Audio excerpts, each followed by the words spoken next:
Hello everyone, welcome back to Silent Learning. It's me Jamshad. ഇന്ന് ഈ ഒരു simple വീഡിയോയിൽ നമ്മൾ പറയാൻ പോകുന്നത് 10 ways to avoid laziness. നമ്മുടെ മടി ഒഴിവാക്കാനുള്ള 10 വഴികളാണ്. വളരെ സിമ്പിൾ ആയിട്ടുള്ള ടെക്നിക്കുകളാണ്. ഇത് നിങ്ങളുടെ ലൈഫിൽ ഒന്ന് അപ്ലൈ ചെയ്ത് നോക്കിയാൽ നിങ്ങൾക്ക് ഡെഫിനറ്റ്ലി നിങ്ങളുടെ മടി പൂർണ്ണമായിട്ടും ഒഴിവാക്കാൻ കഴിയും. നമുക്ക് നോക്കാം എന്തൊക്കെയാണ് ആ 10 വഴികൾ എന്നത്. ഫസ്റ്റ് വൺ, യെസ്, നമുക്കൊരു ഗോള്, ക്ലിയർ ആയിട്ടുള്ള ഒരു ഗോള് സെറ്റ് ചെയ്യണം. ഫസ്റ്റ് വൺ അതാണ്, നമ്മൾ എന്തിനാണ് ഓരോ കാര്യവും ചെയ്യുന്നത് എന്നുള്ളതിനൊരു ഗോൾ ഉണ്ടായിരിക്കണം. Actually define what you want. നിങ്ങൾക്ക് എന്താണ് വേണ്ടത് എന്നുള്ളത് നിങ്ങൾ തീരുമാനിക്കണം. പറ്റുകയാണെങ്കിൽ അതൊന്ന് എഴുതി വെക്കണം.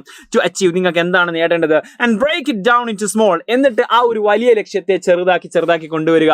ആക്ച്വലി നിങ്ങൾക്ക് ഫുൾ A+ കിട്ടണം എന്നാണ് ലക്ഷ്യമെങ്കിൽ, അല്ലെങ്കിൽ ഉയർന്ന മാർക്ക് കിട്ടണം എന്നാണ് ലക്ഷ്യമെങ്കിൽ, നിങ്ങൾക്ക് ആ ഒരു അതിന്റെ താഴെ അതിന്റെ ആക്ച്വലി യൂണിറ്റ് ടെസ്റ്റുകളിൽ നിങ്ങൾക്ക് ഉയർന്ന മാർക്ക് കിട്ടണം എന്നുള്ള ആ ഒരു ലെവലിലേക്ക്, അതായത് ചെറിയ ലക്ഷ്യങ്ങൾ താണ്ടിയിട്ട് വലിയ ലക്ഷ്യങ്ങളിലേക്ക് പോവുക. ആൻഡ് മാനേജബിൾ ടാസ്ക് ആക്കിയ, വലിയ ടാസ്ക് ആയിരിക്കും, വലിയ ഗോൾ ആയിരിക്കും നിങ്ങൾക്ക് ഉണ്ടാവുക. ഭാവിയിൽ ഒരു ഡോക്ടർ ആവണം. അപ്പോൾ അതിന് ആദ്യം എന്ത് ചെയ്യണം എന്നുള്ളത് മനസ്സിലാക്കിയിട്ട് ചെറിയ എയിമുകൾ സെറ്റ് ചെയ്തിട്ട് അത് ക്ലിയർ ചെയ്യുക. യെസ്, നിങ്ങളുടെ ഗോളുകൾ നിങ്ങൾ എന്താക്കുക, ക്ലിയർ ചെയ്തിട്ട് നിങ്ങൾക്ക് മനസ്സിലാകുന്ന രീതിയിൽ സെറ്റ് ആക്കി വെക്കുക. Second one, actually create A schedule. നിങ്ങൾക്ക് എല്ലാത്തിനും ഒരു സ്കെഡ്യൂൾ ഉണ്ടായിരിക്കണം. ഈവൻ നമ്മൾ ഓരോ ദിവസം ഒരു ടു ഡു ലിസ്റ്റ് ഉണ്ടാക്കുക. ഡെഫിനറ്റ്ലി അത് നിങ്ങൾക്ക് വലിയ സഹായകമായിരിക്കും. നിങ്ങൾക്ക് ഒരു കോട്ട് ഉണ്ട്, നിങ്ങൾ എഴുതി വെച്ച് കഴിഞ്ഞാൽ നിങ്ങളുടെ ഹാഫ് ഡൺ എന്ന് പറയുന്നുണ്ട്. നിങ്ങളുടെ കാര്യങ്ങൾ നിങ്ങൾ എഴുതി വെക്കുകയാണെങ്കിൽ അത് ഏകദേശം പകുതി തീരുമാനം. കാരണം നമുക്കൊരു മൈൻഡിലേക്ക് ഇങ്ങനെ വരും, okay, plan your day or week. ഒരു വീക്കിൽ നിങ്ങൾക്ക് എന്തൊക്കെ ചെയ്യണം, അല്ലെങ്കിൽ ഒരു ദിവസം എന്തൊക്കെ ചെയ്യണം എന്നുള്ളത് നിങ്ങൾ എന്താക്കുക, പ്ലാൻ ചെയ്ത് വെക്കുക. And stick to a routine. അതൊരു റുട്ടീനാക്കി, അതൊരു ശീലമാക്കിക്കൊണ്ട്, ഒരു ഹാബിറ്റ് ആക്കി കൊണ്ടുവന്നു കഴിഞ്ഞാൽ നിങ്ങൾക്ക് വലിയ ഉപകാരമായിരിക്കും. ഒരു കാര്യം നിങ്ങൾ ഒഴിവായി പോവുകയില്ല, മിസ്സായി പോവുകയില്ല. തേർഡ് വൺ കണ്ടോ, എലിമിനേറ്റ് ഡിസ്ട്രാക്ഷൻ. ഏറ്റവും ബെസ്റ്റ് ആയിട്ടുള്ള ഒരു പോയിന്റ് ആണ്. നമുക്ക് ധാരാളം ഡിസ്ട്രാക്ഷൻസ് ഉണ്ടായിരിക്കും. മൊബൈൽ ആണെങ്കിലും, മൊബൈൽ തന്നെ നല്ല രീതിയിൽ യൂസ് ചെയ്യുകയാണെങ്കിൽ നമുക്ക് ധാരാളം യൂസ്ഫുൾ ആണ്. പക്ഷെ അതിന്റെ ഇടയിൽ തന്നെ നമ്മൾ ചിലപ്പോൾ മൊബൈൽ എടുക്കുന്നത് ഒരു കാര്യത്തിനായിരിക്കും, പക്ഷെ എടുത്തപ്പോഴേക്കും മറ്റൊരു മെസ്സേജ് കണ്ടിട്ടുണ്ടാവും. അങ്ങനെ ഡിസ്ട്രാക്ഷൻ ആയിട്ട് പോയിട്ടുണ്ടാവും. ചിലപ്പോൾ നമ്മൾ യൂട്യൂബിൽ ഏതെങ്കിലും ഒരു സ്പെസിഫിക് വീഡിയോ തപ്പാൻ വേണ്ടി പോവുകയാണെങ്കിൽ, പക്ഷെ നമുക്ക് വരുന്ന സജഷൻസ് നമുക്ക് താല്പര്യമുള്ള, അല്ലെങ്കിൽ നമ്മൾ എന്റർടൈൻ ചെയ്യിക്കാൻ പറ്റുന്ന മറ്റു പലതായിരിക്കും. അങ്ങനെ തുടങ്ങിയിട്ട് ധാരാളം ഡിസ്ട്രാക്ഷൻസ് ഉണ്ടായിരിക്കും. Identify what distract you. നിങ്ങളെ എന്താണ് ഡിസ്ട്രാക്ട് ചെയ്യുന്നത് നിങ്ങൾ കണ്ടെത്തുക.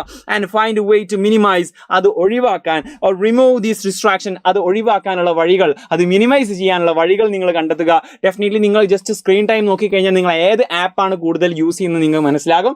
Then you can decide what you have to do. And fourth one, prioritise task. Definitely നമ്മൾ നേരത്തെ ഈ ഒരു ടാസ്കിൽ പറഞ്ഞത് നിങ്ങൾക്ക് എന്തൊക്കെ കാര്യങ്ങൾ ചെയ്യാനുള്ളത് എന്നുള്ള ഒരു സ്കെഡ്യൂൾ ഉണ്ടായിരിക്കും.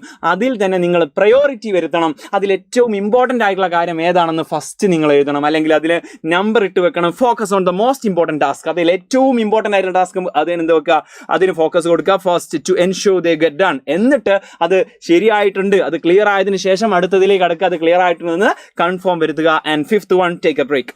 എപ്പോഴും ഇങ്ങനെ പണിയെടുത്താൽ മതിയോ? ഇല്ല, ഇടയ്ക്കൊരു ബ്രേക്ക് വേണം. എപ്പോഴും പഠിച്ചുകൊണ്ടിരിക്കാൻ പറ്റില്ല, ഇടയ്ക്കൊരു ബ്രേക്ക് വേണം. Short breaks. എന്താണ് ഷോർട്ട് ബ്രേക്സ്? ആ ബ്രേക്സ് വലുതും പഠനം ചെറുതായി പോരുത്. Short breaks can refresh your mind and improve productivity. നമ്മുടെ പഠനത്തിനുള്ള ഒരു പ്രൊഡക്ടിവിറ്റി, അല്ലെങ്കിൽ നമുക്ക് എന്ത് കാര്യങ്ങൾ ചെയ്യാനുള്ള ഒരു പ്രൊഡക്ടിവിറ്റി നമുക്ക് എന്താക്കും, ഇടയ്ക്കൊരു ഒരു 5 മിനിറ്റോ 10 മിനിറ്റോ ഒക്കെയുള്ള ഒരു റിലാക്സേഷൻ നമുക്ക് തരുന്നതായിരിക്കും. സോ ബ്രേക്ക് ടൈം നമുക്ക് യൂസ് ചെയ്യാൻ പറ്റും, പക്ഷെ ഷോർട്ട് ബ്രേക്ക് ആയിരിക്കണം. And 6 1, exercise regularly. വളരെ ഇമ്പോർട്ടൻ്റ് ആയിട്ടുള്ള കാര്യമാണ്. നമ്മൾ ഇടയ്ക്കിടയ്ക്ക് എക്സസൈസ് ചെയ്യണം. ആക്ച്വലി ഡെയിലി അതിനൊരു സ്കെഡ്യൂൾ, ഒരു ടൈം ടേബിൾ ഉണ്ടാക്കുക, അല്ലെങ്കിൽ ഒരു ടൈം നമ്മൾ ഫിക്സ് ചെയ്ത് വെക്കുക. വൈകുന്നേരം 6 മണിക്കോ അല്ലെങ്കിൽ 5 മണിക്കോ അല്ലെങ്കിൽ ഏതെങ്കിലും ഒരു സമയം, അല്ലെങ്കിൽ മോർണിംഗിലോ ഒരു സമയം ഫിക്സ് ചെയ്ത് വെച്ചിട്ട് ജസ്റ്റ് ചുമ്മാ എക്സസൈസ് ചെയ്താൽ മതി. സിമ്പിളായിട്ട് നമ്മൾ യൂട്യൂബിൽ അടിച്ച് നോക്കിയാൽ മതി, സിമ്പിൾ എക്സസൈസ് എന്ന് അടിച്ച് നോക്കിയാൽ നിങ്ങൾക്ക് ധാരാളം എക്സസൈസിന്റെ വീഡിയോസ് കിട്ടും. ചുമ്മാ യോഗ ടൈപ്പ്, അതായത് കുറെ ആക്ടിവിറ്റീസ്, കുറെ ഡംബൽ പോലത്തെ എന്തെങ്കിലും സാധനങ്ങൾ യൂസ് ചെയ്തിട്ടുള്ള സംഭവങ്ങൾ വേണമെന്നില്ല. സിമ്പിളായിട്ട് നിങ്ങൾക്ക് ചെയ്യാൻ പറ്റുന്ന, വീട്ടിൽ നിന്ന് ചെയ്യാൻ പറ്റുന്ന എക്സസൈസുകൾ ഉണ്ടാകും. അത് കണ്ടെത്തുക, എന്നിട്ട് എന്താക്കുക, സിമ്പിൾ ആയിട്ടുള്ള എക്സസൈസ് ചെയ്യുക. നമ്മൾ ഹെൽത്തി ആയിരിക്കും. Physical activity boost energy level. നമ്മൾ ഫിസിക്കൽ ആക്ടിവിറ്റി ചെയ്താൽ നമ്മളെ ആക്ടിവിറ്റി എന്താക്കും, നമ്മുടെ എനർജി ലെവൽ എന്താക്കും, ബൂസ്റ്റ് ചെയ്യും. And improves mental focus. അത് ഇവിടെ നമ്മൾ ഇത് ചെയ്ത് കഴിഞ്ഞാൽ ഇവിടേക്ക് എന്തായിരിക്കും, യൂസ്ഫുൾ ആയിരിക്കും. ആൻഡ് 7th വൺ, അത് ഒരു കാര്യം വിട്ടുപോയി, ഇതുപോലത്തെ ധാരാളം വീഡിയോസ് നമ്മുടെ ചാനൽ വരുന്നതാണ്. സോ സബ്സ്ക്രൈബ് ചെയ്യാൻ മറന്നു പോകരുത്. Next one 7th one, stay hydrated. വെള്ളം കുടിക്കണം, നന്നായിട്ട് വെള്ളം കുടിക്കണം. പ്രത്യേകിച്ച് മഴക്കാലമാണെങ്കിൽ നമ്മൾ വെള്ളം കുടിക്കാൻ മറന്നു പോകും, ദാഹം ഉണ്ടാവുകയില്ല. അതുകൊണ്ട് ധാരാളം വെള്ളം കുടിക്കുക. വേനൽക്കാലം ആവുന്ന സമയത്ത് ഓട്ടോമാറ്റിക്കലി വെള്ളം കുടിച്ചോളും. എന്നാലും ചിലപ്പോൾ AC-യിലൊക്കെ ആണെങ്കിൽ വെള്ളം കുടിക്കാൻ മറന്നു പോകും. ധാരാളം വെള്ളം കുടിക്കുക. And eat healthy. നല്ല ഹെൽത്തി ആയിട്ടുള്ള ഫുഡുകൾ കഴിക്കുക. യെസ്, ജങ്ക് ഫുഡുകൾ പാടെ ഒഴിവാക്കണം ഞാൻ പറയില്ല, കാരണം അത് ക്രേവിങ്സ് ഉണ്ടാക്കും. പക്ഷേ അത് കഴിക്കുന്നത് മെയിനായിട്ട് നമ്മൾ എന്തായിരിക്കണം, ഹെൽത്തി ഫുഡ്സ് ആയിരിക്കണം. ഫ്രൂട്ട്സ്, അതുപോലെ തന്നെ വെജിറ്റബിൾസ്, അല്ലെങ്കിൽ പ്രോട്ടീൻ അടങ്ങിയിട്ടുള്ള സംഭവങ്ങളൊക്കെ ഡിഷസുകൾ ഉണ്ടാക്കുക. ആ ഒരു രീതിയിൽ സ്കെഡ്യൂൾ ചെയ്യുക.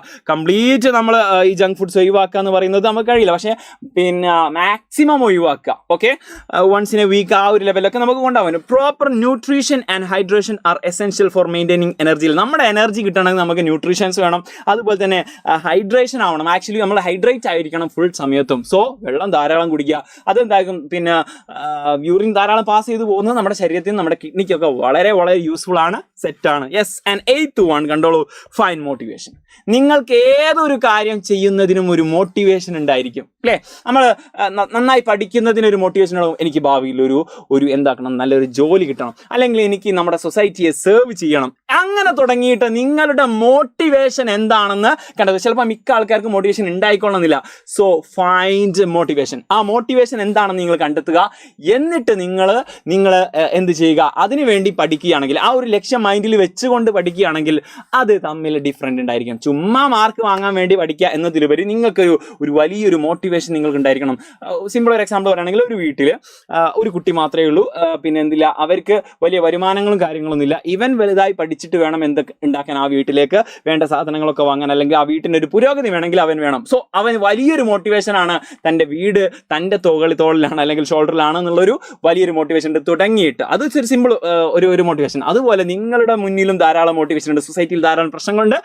I can eradicate those problems എന്നുള്ള ഒരു മോട്ടിവേഷൻ ചുമ്മാ നിങ്ങളുടെ മൈൻഡിൽ ഉണ്ടെങ്കിൽ നിങ്ങൾ കുറച്ചുകൂടി ഫോക്കസ്ഡ് ആയിരിക്കും. Identify what motivates you and use it to stay focused on. നിങ്ങളുടെ മോട്ടിവേഷൻ കണ്ടെത്തുക, അത് നിങ്ങൾക്ക് ഫോക്കസ് ആവാൻ സഹായിക്കും. ഓൺ യുവർ ഗോൾസ്, നിങ്ങളുടെ ലക്ഷ്യത്തിലേക്ക് ഫോക്കസ് ചെയ്യാൻ സാധിക്കും. Yes, find your motivation. And 9th one കണ്ടോളൂ, surround your self with positive influence. വളരെ ഇമ്പോർട്ടൻറ്റ്.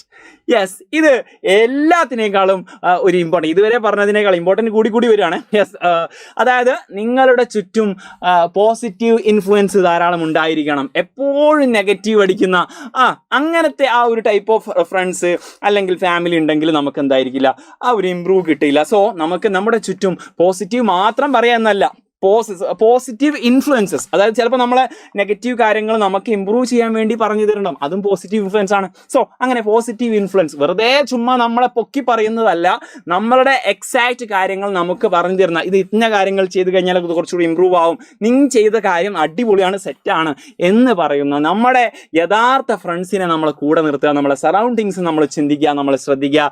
യെസ്, ബാഡ് ഹാബിറ്റ്സ് ഉള്ള ഫ്രണ്ട്സിനൊക്കെ നമ്മൾ എന്താക്കുക, മാക്സിമം ഒഴിവാക്കുക. That would be great for your upcoming goals. Okay, being around motivated and positive people, നല്ല motivated ആയിട്ടുള്ള positive ആയിട്ടുള്ള ജനങ്ങൾ ഉണ്ടെങ്കിൽ, നിങ്ങളുടെ ചുറ്റും ഉണ്ടെങ്കിൽ, can inspire you to be more productive. നിങ്ങൾ കുറച്ചുകൂടി പ്രൊഡക്റ്റീവ് ആയിരിക്കും, നിങ്ങൾ കുറച്ചുകൂടി ഫോക്കസ് ചെയ്യാൻ കഴിയും, നിങ്ങൾ കുറച്ചുകൂടി നിങ്ങളുടെ കാര്യങ്ങളെ കുറച്ചുകൂടി എന്തായിരിക്കും, നിങ്ങൾ താല്പര്യത്തോടു കൂടി ചെയ്യുന്ന കാര്യത്തിലേക്ക് നിങ്ങൾ വരുന്നതായിരിക്കും. സോ സപ്പോർട്ട് ഉണ്ടായിരിക്കുക എന്നുള്ളതാണ്. So 9th one and last and final, I can say this is the most important.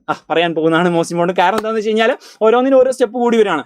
ഇതാണ് ഇതിലെ ഏറ്റവും ഇമ്പോർട്ടൻറ്റ് പറയാൻ പറ്റും. Yes, this one, reward yourself. We have to accept our self. നമ്മളെ തന്നെ അംഗീകരിക്കും. നമ്മൾ എന്ത് ചെയ്തിട്ടും, ആര് സപ്പോർട്ട് ചെയ്തിട്ടും നമ്മൾ എനിക്ക് ഇത്ര ഗ്ലാമർ ഉള്ളൂ, എനിക്ക് കുറച്ചുകൂടി ഗ്ലാമർ ഉണ്ടാവാമായിരുന്നു, അല്ലെങ്കിൽ ഞാനത് കുറച്ചുകൂടി ഉഷാറാക്കാമായിരുന്നു എന്നുള്ള തോട്ട് എന്തായാലും ഉണ്ടാവും. പക്ഷേ എന്താണോ നമ്മൾ ചെയ്തിട്ടുള്ളത്, എന്താണോ നമ്മൾ നേടിയിട്ടുള്ളത്, അതിൽ നമ്മൾ സംതൃപ്തരായിരിക്കണം. ഓക്കെ, അത് നെക്സ്റ്റ് ഇംപ്രൂവ് ചെയ്യാൻ വേണ്ടിയിട്ട് അതിനെപ്പറ്റി അനലൈസ് ചെയ്ത് കാര്യങ്ങളൊക്കെ ചെയ്യാം. എന്നാലും we have to reward our self. ഞാനത് ചെയ്തല്ലോ, അതെങ്കിലും ചെയ്തല്ലോ എന്നുള്ള ഒരു എന്താ പറയുക, സെൽഫ് ലവ് സംഭവം ഉണ്ടായിരിക്കണം. Give your self small rewards four completing task. കുഞ്ഞു ടാസ്കുകളൊക്കെ ഞാൻ നേരത്തെ പറഞ്ഞു, വലിയ ഗോൾസിനൊക്കെ ചെറിയ ടാസ്കുകളായി ചെറിയ ഗോളുകളായിട്ട് സെറ്റ് ചെയ്യണം.